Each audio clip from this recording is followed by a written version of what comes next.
Check out carmarshal.com. The link is in the description. They help support us.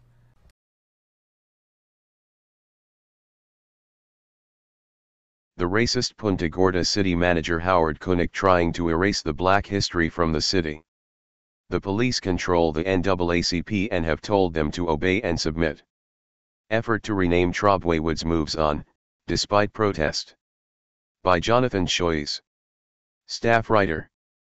Punta Gorda citing historical data and documents, a community leader said Wednesday a proposal to rename the Trobway Woods neighborhood would promote the concept of oneness commonly associated with Punta Gorda. Historic District Homeowners Association has initiated efforts to rebrand Trobway Woods, removing the name from city correspondence, documents, and signs as the East Historic District. The word East, however, would only be used for city land development regulation purposes. The name would be shortened to Historic District in all official branding, marketing and signage. The move seeks to unify all three historic overlay areas, National Register, Downtown Commercial and Trobway Woods. This represents our true history. What we have now represents a fabricated history, Martha Byerda, Executive Director at Blanchard House Museum and representative of the HOA, said during a packed City Council meeting. The Council unanimously agreed to advance the proposed name change to Planning Commission, which will vet the matter. A draft ordinance will be prepared as the item moves to the public hearing stages. The HOA is not seeking changes to City Code. Punta Gorda was founded in 1884 by Isaac Trobway, who promptly named the town Trobway. That didn't last long, though, as citizens united in a clandestine meeting, voting to adopt Punta Gorda as the city's name. 4 of the 34 registered voters who voted for the Punta Gorda name on December 3, 1887 were black. The 4 African Americans who voted to take away the name Trobway would be offended if they knew a part of their area was named Trobway, said Byerda, a Trobway Woods resident. Eunice Wiley, co-chair of the HOA, said early residents always referred to the city as Punta Gorda, rarely Trobway, adding we need to educate as we continue to grow. The Trobway Woods United Association Incorporated, a nonprofit community group, has opposed the proposed rebranding. Members of the group, which protested in front of City Hall prior to the meeting, say the community was not informed of the name change, the city is promoting division and that people need to be truthful in their reason for the change. Last week, we were informed that we were not the voice of the community, and the HOA is the voice of the community. We respect inclusion and involvement.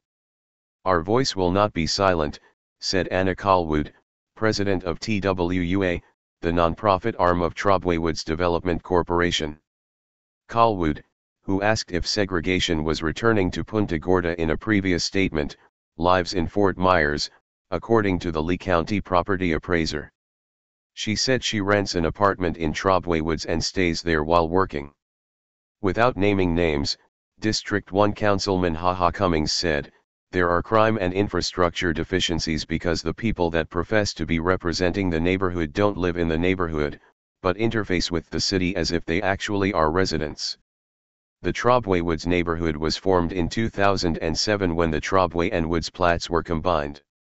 Mayor Rachel Kiesling said the name is confusing, adding people thought there were trees and woods down there, and thought they could go there to hike.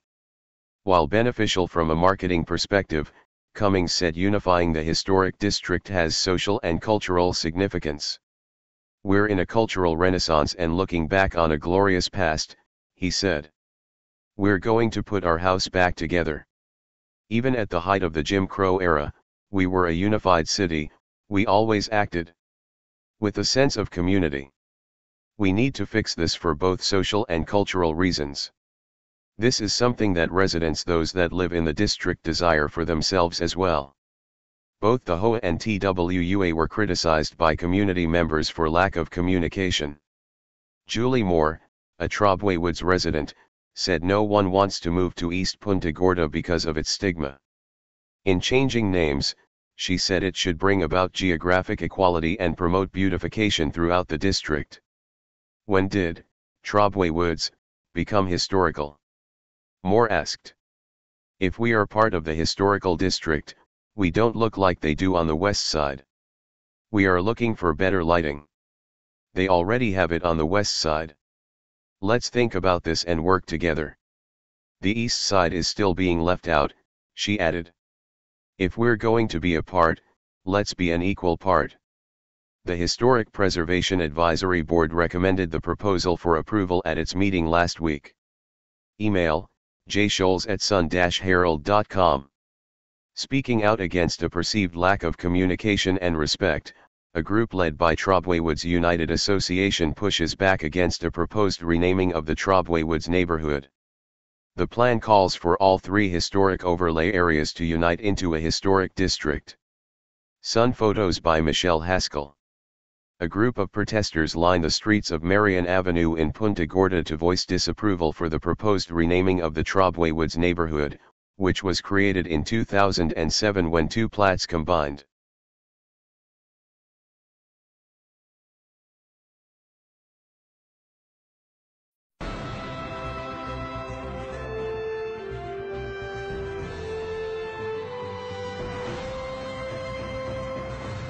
Does the government work for us or do we work for the government? Tonight, what if the Constitution no longer applied? What if the whole purpose of the Constitution was to limit the government? What if Congress's enumerated powers in the Constitution no longer limited Congress, but were actually used as a justification to extend Congress's authority over every realm of human life? What if the president, meant to be an equal to Congress, has instead become a democratically elected, term-limited monarch? What if the president assumed that everything he did was legal just because he's the president? What if he could interrupt your regularly scheduled radio and TV programming for a special message from him? What if he could declare war on his own? What if he could read your emails and your texts without a search warrant? What if he could kill you without warning? What if Supreme Court justices no longer looked to the Constitution to determine the constitutionality of a law, but rather simply to what justices who preceded them thought about it? What if the rights and principles guaranteed in the Constitution have been so distorted in the past 200 years as to be unrecognizable by the founders? What if the 50 states were no longer sovereign entities, equals to each other, and parents of the federal government they voluntarily constituted? What if the states were mere provinces of a totally nationalized and fully centralized government? What if the Constitution was amended stealthily, not by constitutional amendments duly ratified by the states, but by the constant and persistent expansion of the federal government's role in our lives? What if the federal government decided if its own powers were proper and constitutional? What if the Constitution were no longer the supreme law of the land? What if you needed a license from the government to speak, to assemble, or to protest against the government? What if the government didn't like what you planned to say, and so it didn't give you the license? What if the right to keep and bear arms only applied to the government? What if posse comitatus, the federal law that prohibits our military from occupying our streets, were no longer in effect? What if the government considered the military an adequate dispenser of domestic law enforcement? What if cops looked and acted like troops and you couldn't distinguish the military from the police? What if you were not secure in your person, in your papers, and in your property? What if federal agents could write their own search warrants in defiance of the Constitution? What if the government could decide when you were and were not entitled to a jury trial? What if the government could take your property whenever it wanted? What if the government could continue prosecuting you until it got the verdict it wanted? What if the government could force you to testify against yourself simply by labeling you a domestic terrorist? What if the government could torture you until you said what the government wanted to hear? What if people running for president actually supported torture? What if the government tortured your children to get to you? What if government judges and government lawyers intimidated juries into convicting the innocent? What if the government could send you to your death and your innocence meant nothing so long as the government's procedures were followed? What if America's prison population, the largest in the world, was a cruel and unusual way for a country to be free? What if half the prison population never harmed anyone but themselves? What if the people had no rights except those the government chose to let them have? What if the states had no rights except to do as the federal government commanded? What if our elected officials didn't really live among us, but instead all had their hearts and homes in Washington, D.C.? What if the government could strip you of your rights because of where your mother was when you were born? What if the income tax was unconstitutional? What if the states were convinced to give up their representation in Congress? What if the government tried to ban you from using a substance in your body that is older than the government itself? What if voting didn't mean anything anymore because both political parties stand for big government? What if the government could write any law, regulate any behavior, and tax any event? The Constitution be damned. What if the government was the reason we don't have a Constitution anymore? What if you could love your country but hate what the government has done to it? What if sometimes to love your country you had to alter or abolish the government? What if Jefferson was right? What if that government is best which governs least? What if I'm right? What if the government is wrong? What if it is dangerous to be right when the government is wrong? What if it is better to perish fighting for freedom than to live as a slave? What if freedom's greatest hour of danger is now?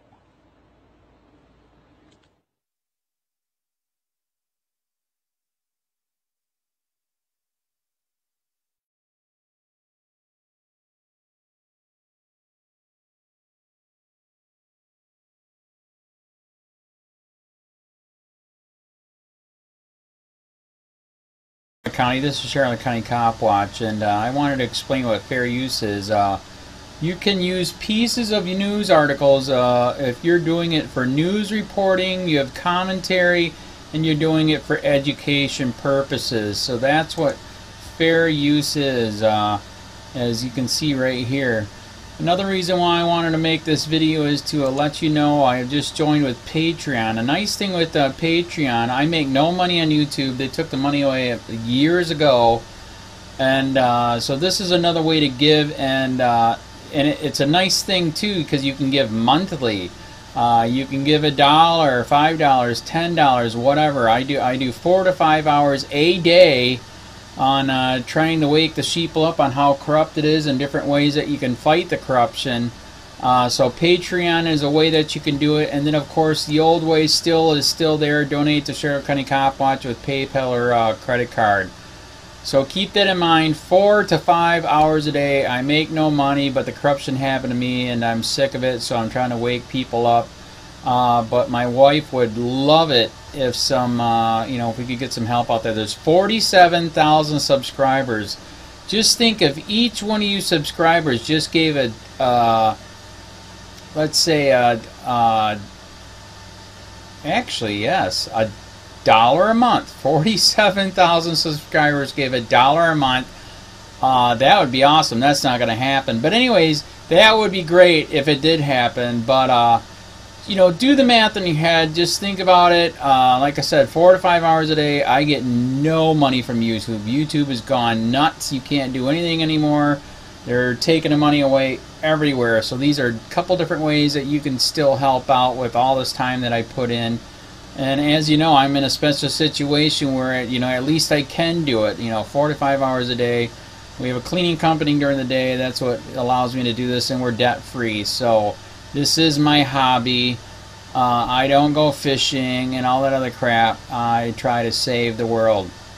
So help me out to make the wife happy, man. In fact, if you guys did give $1 a day, and there was 47,000 of you, and you did it, and each of you gave $1, and that was every month, oh my God, yes, I could quit. I could start suing them. Another idea too that we have is if I got some funds, we could actually contact everyone that has been ticketed and or arrested and put in jail and start sending them postcards to let them know we're here, and to see if everything went all right, and if it didn't, find out their story. So we could even do more investigations and more lawsuits. Lawsuits take money. So just think about that. 47,000 of you so far right now. $1 a day. $1 a month on Patreon, or $5 a month Patreon, 10, 20, whatever. Just do the math in your head, help out. This is a lot of work every single day. Thanks.